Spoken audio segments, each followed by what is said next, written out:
Hello everyone and welcome to Board of Numbers, episode 12. Tim Vine here, and it's very exciting. We're well into double figures now, aren't we? We've done 10 and we've done 11, and here we are at 12. And of course, if this is your first time visiting us, this is about every single number on the dartboard is what I'm talking about, all the way through to the bull. So 21 episodes is what we're hopefully getting to. And we talk about the single number, the treble. I say treble like that because I've had a couple of complaints that I've been sometimes saying triple and sometimes treble. I will never say triple again. It's always treble. And then we'll talk about the double as well. So 12, what can we say about the 12? Well, one of the things we do say, and I'm looking straight at a dartboard as I'm saying this, is that the 12 is just the other side, just shy of the 5, isn't it? And being there, if you're of a certain standard, I like to think I'm someone who can mainly keep the darts within the 5, the 20 and the 1, you will occasionally veer.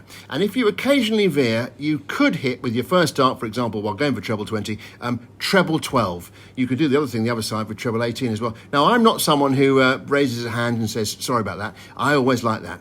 You can be so bad, you're good in darts. That's one of the great things about it. And I'm very excited to welcome to someone this is so bad, this shouldn't be the way I introduce you, of course. You are a proper dart player. He's in my darts team. Yes, you can feel it, can't you, viewers? I mean, listeners, this is the moment. We've got a guest for the first time in 12 episodes. If you're listening at Christmas Day, what a Christmas surprise. Because here he is, the first guest on Board of Numbers. It's only David Gingerbread Man! Hello, Tim. Thank you very much for having me. It's an absolute pleasure to join you on this fine Christmas day. That's absolutely marvellous having you with us. Now, what I'm trying to think, I should have gone into your music at that point. Do you do 500 miles? Is that what you do? Is it 500 miles by the Proclaimers? Yes, I have been told I look like one of the Proclaimers. I don't know why I look like one of them. They're twins.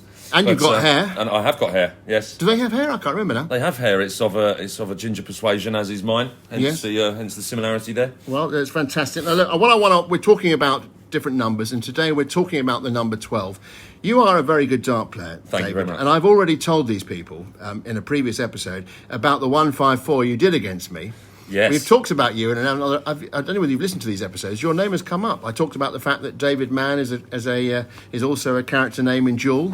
Yes. Yes. Yeah. I remember you presenting me with that fact. That fact. Oh, yes. a photo of a photo of the credits. That's afterwards. true. I took a photo of the credits and sent them to Dave. He was slightly confused by it, but thrilled nonetheless. But of course, remember that was a great moment for you, not me, in the singles, wasn't it? And I couldn't remember whether you got through to the final or the semi-final at that point.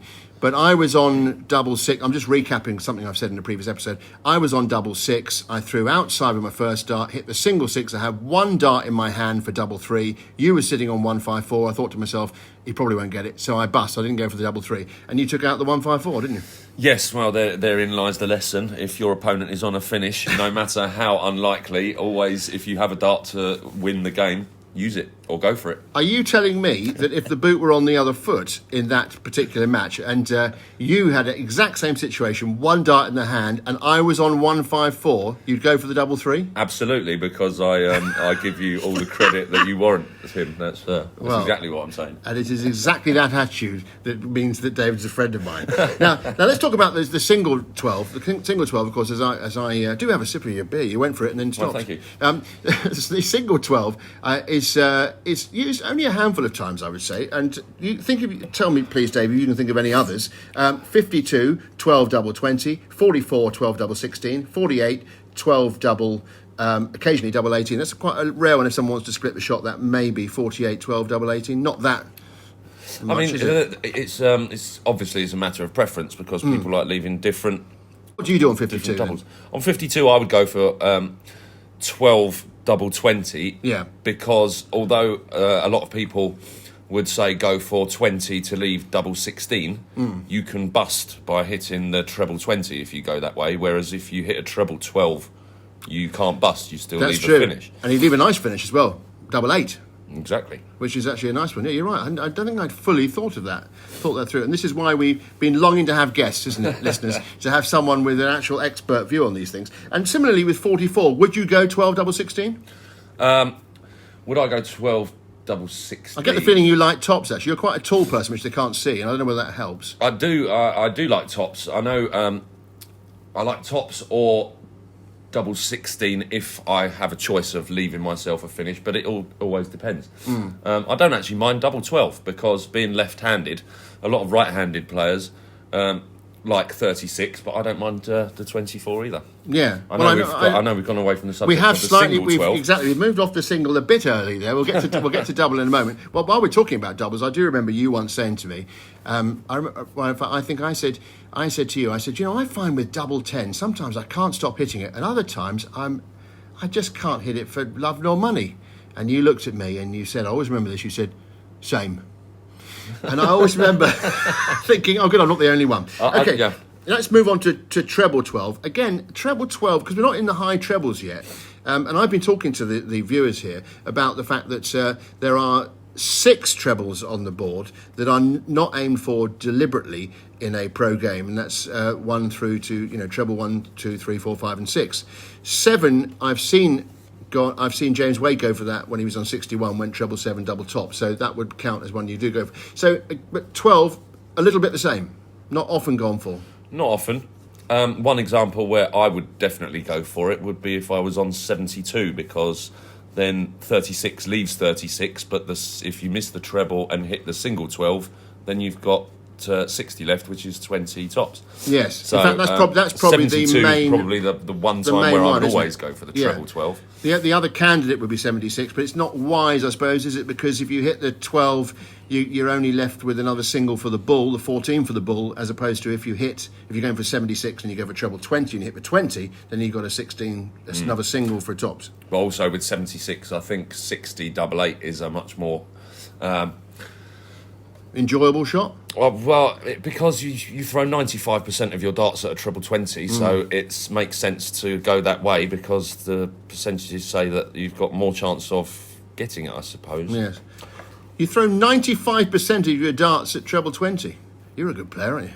I'm just trying to work that out. 95%. I'm not saying 95% of my darts go in the treble 20, but if you think that while you're scoring, majority of the time, that is what you're aiming for. No, that's true, yeah.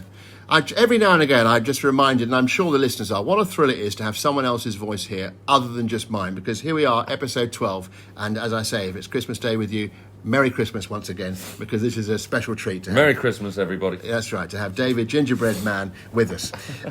Now, David, double 12. Double 12 is... I like double 12, personally. I would sometimes... I was trying to think of an example where I would go... What was your example where you would go for double 12 and not in an obvious situation? I'm trying to think what... If you're on... Well, it's one of those funny ones that you would... I don't think there are many situations where you would deliberately leave double 12. No. I suppose 84 being the main one is... You'd go for that 4. If you hit the 60. Although more and more at the pros I see going for treble 16 at that point, don't they? Yes, but we're not pros. No, we're not. So that's right. It's about time someone said it. Well, I like double 12. If I'm...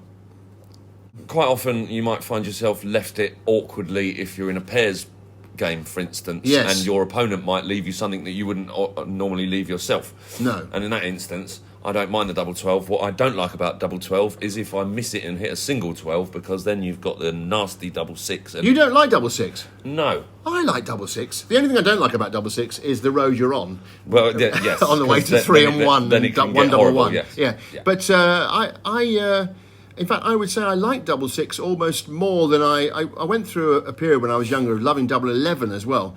But now I would say maybe it's to do with being right-handed. Well, this is it. You're left-handed, and I stand to the left-hand side of the oche, so I'm throwing right across the board for double 6. That's a very good point. Yeah, again, listeners, you won't know this, but David, of all the people that I play darts with and have played darts with, you really do start at the very far left of the oche, don't you? Not the extreme far left, but I do stand to the left of centre, definitely. Why is that? I have absolutely no idea. I thought it was going to be some affliction coming there. I have leftism. I would love to be able to justify it and say there is a good reason. I don't know. Right. I think I find it... I know it's going to sound very strange. This is the right podcast for that. But throwing from the dead centre of the oche, I find myself somehow snatching or throwing across the board. I can't throw... straight. So if I throw off at an angle, I find that I can throw straight if I'm on an angle. That makes absolutely no sense. Well, no, I know. it doesn't make no sense, but it makes some sense. I'm just trying to remember to put that into some context. What position your leading foot is? Is it flat with the oche? No, I don't put my. I don't stand square on, and I don't stand with my foot at a You don't have it 90-degree angle to the. You don't. So you're not flat. You're not absolutely face on, but you're not also side on either. Is that what you're saying? You're somewhere between the two. Yes. Yes. Well, I think I'm somewhere between the two as well. So maybe like a 45-degree angle rather than a 90-degree angle. Right. If you've just joined us, and it's unlikely that someone would just join at this stage, but you've just joined as we're talking to Dave Gingerbread Man about the way he stands at the oche. Well, it's been absolutely tremendous. We've come to the point in most of these episodes where we stop. I think the recording may have stopped by itself, actually, by way of protest. But that means it's the end of the episode. And I'd like to thank you, Dave, very much for being part of Board of Numbers, the first guest. I was thinking about all the other people who could be on, by the way, who could, from our team. I was thinking Bridjo. I think Bridjo could be on. I think you might. Dino. Dean definitely would pull in the listeners. Stedman. Yeah. Who else? Maybe we could do a group one. Good grief, that would be extraordinary. Carnage, absolute carnage. Is Carnage still playing? He's a good player, isn't he, Carnage? I must just repeat a slightly cleaned up version of something you said at one of the nights we were here. When we play a game, the two teams are listed on the chalkboard next to each other to see who's playing who. And someone had written down the name Pete, but had written it in such a way that it looked like they'd written the word pate. And Dave, very amusingly, and as I say, I'm slightly paraphrasing this, said, that pate's flipping smooth, isn't he? Anyway, that's Board of Numbers. See you tomorrow. Happy Christmas. Happy Christmas, everyone.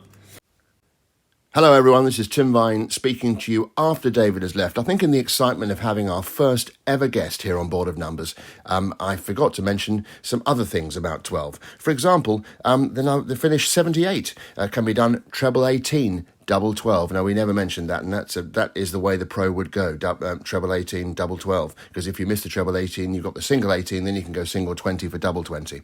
And then, of course, double 12, importantly, is the double mainly used, in fact, I've only ever seen it used to finish off a 9-darter, which is the magical way the greatest of the greats do the best ever 501. 501 can be done in 9 darts by going 180, 180, 141. And the 141 finish is often done treble 20, treble 19, double 12. Although, of course, when John Lowe did the first ever televised 9-darter, he went treble 17, treble 18, double 18. We'll probably talk about 9-darters a bit more in a future episode. And then, of course, there's the 138 finish, the treble 20, treble 18, double 12, which Keith Deller did to become world champion in 1983. And what a lovely story there is around that, and maybe we'll get into that into more detail at a later date as well. Have a wonderful day. It's Christmas, remember.